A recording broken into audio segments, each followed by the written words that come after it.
And we are live, ladies and gentlemen. We are live. How are you out there in internet land? It is Sunday night. It is Sunday night, and that means it is Benchley night. And tonight we have a very special Benchley night. Because it is the 96th birthday of my, well, he's no longer with us. It would have been the 96th birthday, or is the 96th anniversary of the birth of my Uncle Converse. Today I noticed my very tall cousin posted about it being his dad's birthday, and I thought it would be nice to honor him. Uncle Connie was an extremely good man, which made one feel completely inadequate when one was around him. And his daughter, Darcy, posted this morning that he would be, quote unquote, disappointed with the direction of the country in the last 6 years. I think disappointed is putting it mildly. I think Uncle Connie would be ripshit about the rise of Donald Trump and unbelieving that human beings could be so gullible. But he's no longer with us, so it's probably not bothering him too much. He probably knows how it all turns out, and I'm sure it'll turn out for the best. But anyway, if you're out there in internet land, raise a glass to Uncle Converse. Our family, ladies and gentlemen, had names that they get you coming and going. There was Uncle Converse, and then my father, Armstrong. What kind of names are those? Converse Peirce Hunter, William Armstrong Hunter the third. Oh, that was very funny. My father, his name was Army Hunter, and he was a pacifist. Go figure. Anyway, it's lovely to have you with us.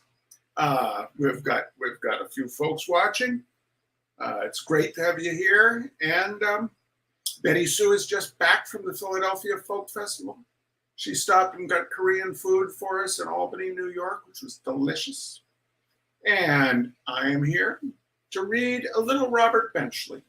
But first, we have a few people to thank in honor of Uncle Connie. Our beneficiary today was Dismas House, which provides a stable environment for people who have just gotten out of prison. That does make it sound a little like Uncle Converse may have gotten out of prison, but he didn't. He just supported.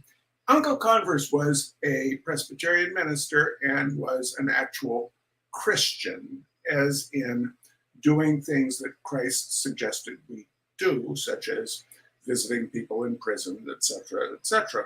My brother is rather Christ-like too, which puts me in the strange position of having Jesus as my older brother. I don't have to worry about following in his footsteps too hard. Anyway, so Dismas House is our beneficiary tonight, and I am delighted to say we have raised about $250 for Dismas House, New Hampshire. And thank you. Now, why, you may ask, why Dismas House, New Hampshire? Because Dismas House, Vermont didn't show up in the approved beneficiaries through Network for Good, which is how we do our fundraisers with the Liberal Snowplowing Dogooder Fund on Facebook. So Dismas House, New Hampshire it is. And if you don't like it, too bad. Anyway, we have a few people to thank. We have the great Martha Rowley, and the unidentified unglet is in fine fettle. Let's do that one more time. We have Martha Rowley. It just wants to go bleh. We have the great Terry Hudson. We have the excellent J.T. Mayer in Cincinnati, Ohio. We have Mr. Rick Kabatsky, who is relaxing in the hospital in Springfield, Massachusetts. Hopefully all his heart stuff is working out well. We don't want you joining Uncle Connie too soon, Rick Kabatsky. Out there in Fulton, Missouri, taking care of the sheep, taking a break from taking care of the sheep. We have Miss Carol Fulkerson. My artist friend, wonderful to have you here, Ms. Catherine Fisher. Oh, we have Naughty Moose 1,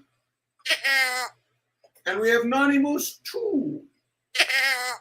Now, I don't know if those people really wanted to be Naughty Mooses or not, but they ended up being Naughty Moose, and there's nothing I can do about it. It just says 2 anonymous donors. So if you wanted your name mentioned, just message me and I'll mention it next week, okay?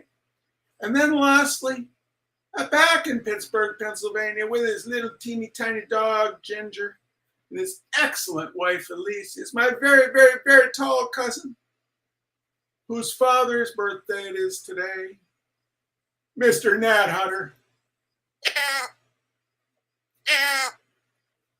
He showed up. Nat Hunter showed up with a unidentified ungulate in a can that had an excellent moo. And since then, my unidentified ungulate in a can has not made very good mooing noises. Perhaps this one is wearing out.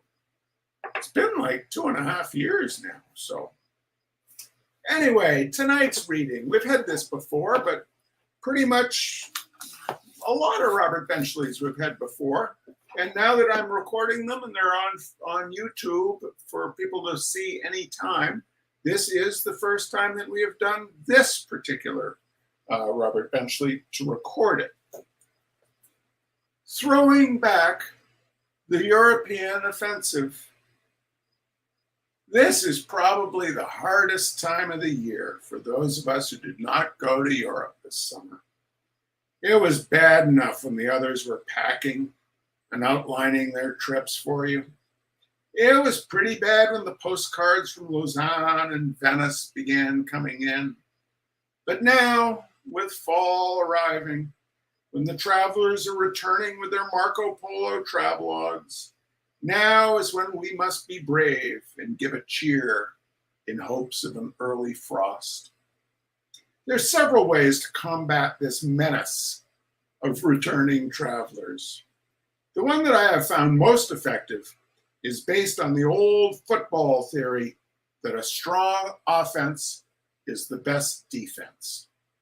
I rush them right off their feet before they can even get started. In carrying out this system, it is well to remember that very few travelers know anything more about the places they have visited than the names of one hotel, 2 points of interest, and perhaps one street.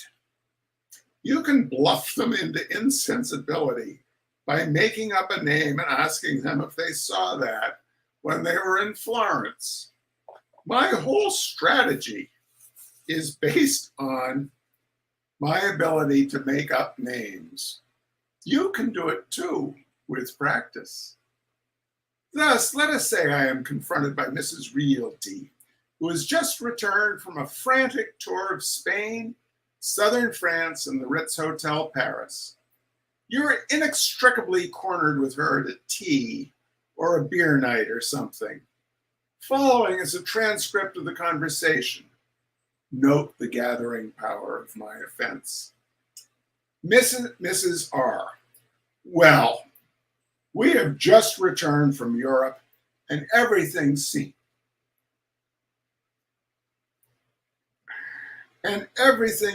so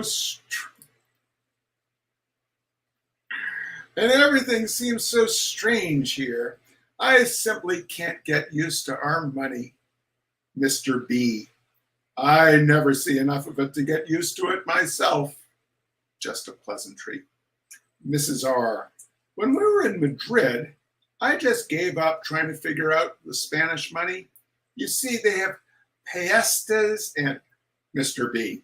A very easy way to remember Spanish money is to count to 10 sagradas to 1 mesa, 10 mesas to 1 rentilla, and 20 rentillas to 1 peesta.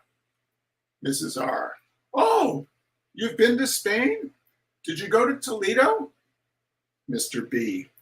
Well, of course, Toledo is just the beginning. You pushed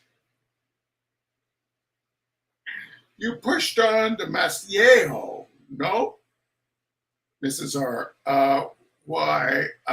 No. We were in quite a hurry to get to Granada, and Mr. B, you didn't see Mastiejo? That's too bad.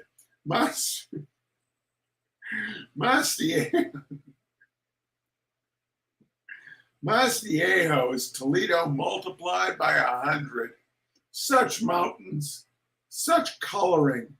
Leaving Mastiejo, one ascends by easy stages to the ridges behind the town, from which is obtained an incomparable view of the entire Bobadilla Valley. It was here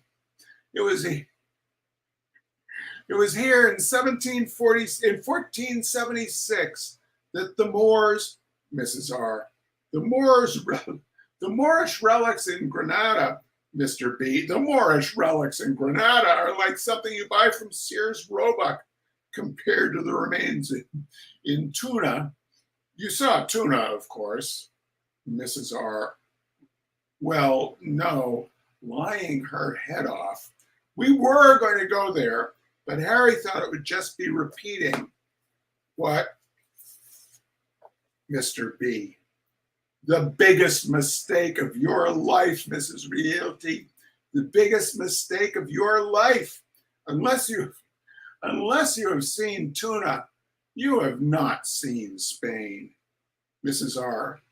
But Carcassonne, Mr. B. Ah, Carcassonne, now you're talking. Did you ever see anything to beat that old diamond mill in the VAV? Would they let you go through it when you were there? Mrs. R. Why, I don't think that we saw any old diamond mill. We saw an old, Mr. B. I know what you're going to say. You saw the old wheat sifter. Isn't that fascinating? Did you talk with the old courier there? Mrs. R. What? I don't remember. Mr. B. And the hole in the wall where Louis the Neurotic escaped from the Saracens? Mrs. R. Yes, wasn't that very weak? Mr. B. And the stream where they found the sword and buckler of the man with the iron abdomen? Mrs. R. edging away. Yes, yes, indeed. Mr. B. And old Vaste? You visited Vaste, surely. Mrs. Realty, come back here, please. I just love talking over these dear places with someone who has just been there. May I call on you someday soon and we'll just have a feast of reminiscence? Oh, thank you, thank you. How about tomorrow? And from that day to this, I am never bothered by Mrs. Realty's European trip, and you needn't be either if you'll only study the above plan carefully. The other method is based on just the opposite theory, that of no offense or defense at all. It is known as dumb submission and should be tried only by very, very phlegmatic people who can deaden their sensibilities so that they do not have to even hear the first 10 minutes of the traveler's harangue. The idea is to let them proceed at will for a time and then give unmistakable evidence of not having heard a word they have said. Let us say that Mr. Thwombly has accosted me on the train. Mr. Thwombly, well, it certainly seems funny to be riding in trains like